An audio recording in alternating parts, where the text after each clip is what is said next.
Hello, Fritz. The Bears are who we thought they were. The Bears. The Bears. I am the great Cornholio. We'll see what happens. Playoffs? See, Sean McDonough, Jay Billis. Goats! Can you play a song? Something cool. Where's my mic on? I'm calling both games. Oh, baby! Goes down the field for Smith. Oh, he got it! Seattle. We're getting ready for Cincinnati. Rookie quarterbacks. I would not have thought this before I read the data.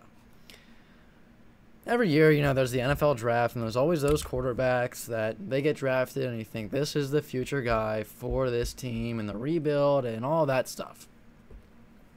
So I read an awesome article today, as I mentioned, a lot of data, and a lot of data that actually serves a purpose, not just meaningless numbers that tell you nothing. So it was about quarterbacks that were drafted in the top 15 in the draft, and how much they play or start every year, or sorry, not every year, how much they play or start in their rookie season. This year, no quarterbacks were drafted in the top 15, so this data might not actually really tell us anything, but just for fun, let's take a peek. Let's take a look, shall we? Looking at quarterbacks drafted in the top 15 in 2021, being Mac Jones for the Patriots, Trevor Lawrence for the Jags, Lance for the Niners, Zach Wilson for the Jets, and Justin Fields for the Bears. Jones, Lawrence, and Wilson all started week 1, and Lance started week 5, and Fields started week 3, respectively. All quarterbacks drafted in the top 15 in 2021 started within the first 6 weeks, as I just mentioned. Since 2000, all but 5 quarterbacks taken in the top 15 of the draft made their first start before week 10 of their rookie season. Interesting. Pickett, who was drafted 20th this year, was the first quarterback taken this year. So as I mentioned, no quarterback was taken in that top 15. So we can't say, oh, we'll wait and see if the same thing happens. So what does this tell us? Probably nothing. Probably nothing. But it gets me thinking about what it might mean for the quarterbacks taken this year. Doesn't mean they won't start this season. But again, who knows? Does it mean that it'll take a little bit longer for them to reach that point? I mean, that's probably something that could be said either way. But for Kenny Pickett, we already saw, for Malik Willis, I should say, we already saw an appearance from him last night. And sure, it was in garbage time, right? It was in the last few minutes of the game when it was already over. So, all right, so what? That doesn't mean anything, and that's exactly it. It doesn't mean anything. But we take a look at these quarterbacks, right? Mac Jones came in, and he had to beat out Cam Newton in the preseason. You had Trevor Lawrence, who was pretty much given the keys from the get-go. You had Trey Lance, who was behind Garoppolo, and Garoppolo had some, injury issues, and Lance was thrown in, and, he made some appearances in some other games, but didn't necessarily start. He, played a play or two, and there was kind of that back and forth. Both players were playing, right? And then for Zach Wilson, week 1 started. There was really not much in terms of controversy for the quarterback position. Justin Fields, Andy Dalton was the starter there. There were some injuries, and, there was some controversy as to whether or not they should just throw in Fields and just get it over with. And by the time it's all said and done, that does happen, right? But we take a look back at, even 2020, right? Justin Herbert started week 2 after the whole Tyrod Taylor issue. And Joe Burrow started week 1. He only started 10 games. I only played 10 games after he got hurt. Tua, he didn't start till week 8. He was behind Ryan Fitzpatrick for most of the season. He started 9 games, appeared in 10. We've got, there was another quarterback from 2020, I believe. There's so many quarterbacks here. It's kind of crazy. I didn't have time to sort it all out, but you get the idea. And when we look at these quarterbacks, there is a major theme where they are either the week 1 starter from the get-go, and teams just kind of rip the Band-Aid off and just get it over with, or there's this kind of, you know, back and forth, like, you know, controversy where, sure, the rookie's not the week 1 starter, but he might as well have been. You know, he's behind another guy that was on his way out or wasn't going to be there for very long. Similar to, let's take a look at a more, you know, an example from a while ago, like Daniel Jones with Eli Manning. Well, no, because he started in the week 3. Actually, that Tua example was perfect. He wasn't the week 1 starter, but you could have made a case that he should have been. Ryan Fitzpatrick, he was sitting behind that guy, and that was going to be that. Patrick Mahomes, a whole different situation. He didn't start till week 17 because it was the last game of the year when, you know, I believe they already had things locked up at that point, and Alex Smith, they weren't going to play him, right? Or because I don't think he got hurt. But there have been other times when a guy was thrown in because the starter was hurt. For example, Sam Darnold. He started week 1. Sorry, this is the reverse effect. Where he started week 1, but then he didn't finish the whole season because of injuries, and then he wasn't quite the future guy. Sorry, I mixed things up. So you have that. You have Mark Sanchez. 2009, started week 1, only played 15 games. He was hurt, and then kind of, you know, he had a decent career, I would say, for the Jets. RG3, started week 1. We all know the injury history there.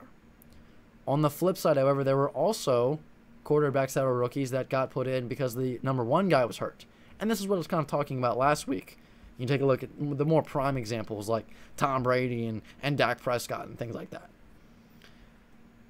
You know, Trey Lance, perfect guy to talk about in that spot. He was behind Garoppolo.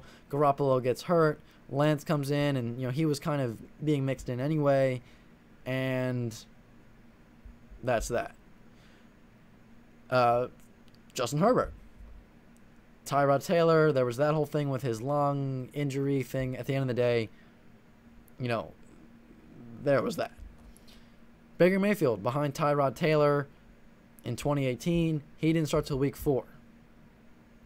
Taylor, I don't think he even got hurt necessarily. I think Taylor wasn't playing very well in that. I believe it was a Thursday night game, right? He wasn't playing very well, and they just threw Baker Mayfield in, and Baker went off, and then he went on to be the starter for the next 3 or 4 years. But the deal is, when a quarterback, according to this data, drafted in the top 15, all but 5 since 2000, all but 5 quarterbacks have made a start by week 10. Kenny Pickett, you know, so we take a look at this, and it's interesting because I don't think you can necessarily extend this to, you know, guys taken throughout the entire 7-round draft. That's just a little bit silly. Pickett was still taken in the first round, and that's why I'm wondering, is there any relation to the data for top 15 quarterbacks, and is there any way you can extend it to a guy taken 20th? You know, we'll have to wait and see, look back at the end of the season and see what happens. But, you know, as I mentioned last week, I had this kind of declaration that, you know, Trubisky, Tannehill, or Lance would have season-ending injury, and then the backup would be in. Seemed to happen for Lance, but again, that was kind of that reverse effect for Lance. But I was looking at this, basically the same thing where, you know, you get a quarterback who's a rookie, and maybe the plan isn't for him to start, but he kind of is forced to because of an injury. For the Steelers, I don't know the more likely scenario, you might ask. I mean, sure, Trubisky could get hurt. Anybody could get hurt. But with the way he played the first 2 weeks, he played an okay week 1. Week 2 could have been better. How long do the Steelers go before they look at the division and they say, look, the Browns, not very good. The Bengals, we already beat them. on the road. If we get a quarterback in here who is better than Trubisky, we might just be able to make a run at the maybe not at the division, but possibly the wild card. So that's the thing. If Trubisky keeps them afloat, there's not going to be much of a, controversy. But if Trubisky has more games like he did against the Patriots in week 2, questions are quickly going to arise. And there is going to be that controversy. The controversy might already be starting for Tannehill and the Titans. It might already be there. And now, did he get thrown in last night, Willis? Did he get thrown in because they were losing by 34 points? And, yes, they were losing by 34 points either way. But what was Willis thrown in because they didn't want Tannehill to get hurt? And there was nothing left for Tannehill to gain, right? The game was over. You don't want your quarterback to get hurt, so you throw in the backup. Was it for that reason, or was it because Tannehill was awful, because he embarrassed himself, because he was just ridiculously bad, and they couldn't take it anymore, and they wanted Willis to go out and play? We're never going to know that answer, because if you go and ask, and I'm sure that this was probably a question to Mike Vrabel post-game, and I didn't have the chance to look for it or see what he said, but they're going to give you that generic answer, we weren't going to win the game, and, we don't want our guy to get hurt, and we just wanted to see what Malik Willis could do. We just wanted to see what we had, whatever. Give him an opportunity to play. The very generic, basic response is probably what I would assume Mike Vrabel said, because that's what any NFL coach would say. They're not going to exactly come out and tell you what they were thinking, because that's just not something you do as a coach for whatever sport. So again, this data probably doesn't tell you a whole lot, and that's fine. That is completely fine. I'm not expecting it to really tell you too much. But yeah, because this is more so for top 15 draft picks, top 15 quarterbacks taken.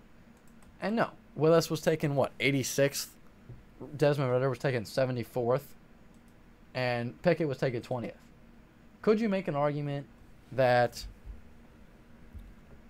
all right, Pickett was taken 20th, this data is for top 15 quarterbacks, it's not all that different of a situation? Or do you say those 5 quarterbacks that didn't start before week 10 in the rookie season was because those teams were in a similar situation to what the Steelers are in right now, which is why the Steelers drafted him 20th, and a team that was higher in that was in the top 15 didn't draft him? There's a lot of wiggle room and debate on this, and I will say that the data was interesting. And next year, I kind of hope that a team takes a quarterback in the top 15 so that I can see if it rings true. And I get that this data is kind of, how do I say, maybe, I don't know if anecdotal is necessarily the right word, but think about it this way. You take a quarterback in the top, let's trim it down, and you say you take a quarterback in the top 5, you are most certainly, a team that needs a quarterback, and whoever you draft is probably going to start week 1, because if you're drafting a quarterback in that spot, you most certainly do not have a quarterback that you most certainly do not already have a quarterback that's going to be the starter. So it's kind of obvious, right? But I will say for guys like, you look at like Matthew Stafford. He was a week 1 starter for the Lions. And you look at these other guys that, maybe lesser names like Christian Ponder or Jake Locker, right? Oh, sorry, Locker did not start his rookie season at all, but he still appeared in a game. Or a guy, let's say, Blaine Gabbert, we'll say. maybe not necessarily guys that came out of college and you're thinking, oh, yeah. Maybe except for Stafford, but not exactly guys that you thought, oh, yeah, they're going to go and have a Hall of Fame career. But they still started pretty early on in their rookie season. So, very similar to the Patriots, right? We take a look at them, and there was the whole controversy, is it going to be Mac Jones or is it going to be Cam Newton? Well, next time there is a similar situation to that for a quarterback taken in the top 15, I'm going to look back at this data and say, well, if he's not the week 1 starter, he's going to start before week 10. And I'll be pretty confident in that. It is a shame that there was no quarterback taken in the top 15 this year, so I can't say that. I can't say that Pickett's going to start before week 10. So I'm going to do some digging because I want to look at quarterbacks that were taken in the top 20. It's going to be it's going to be not boring. It's going to be tedious work. But I do want to see, does that difference between top 20 and top 15, does it really make a difference? I will find out on that, and I'll have more on that for you next week.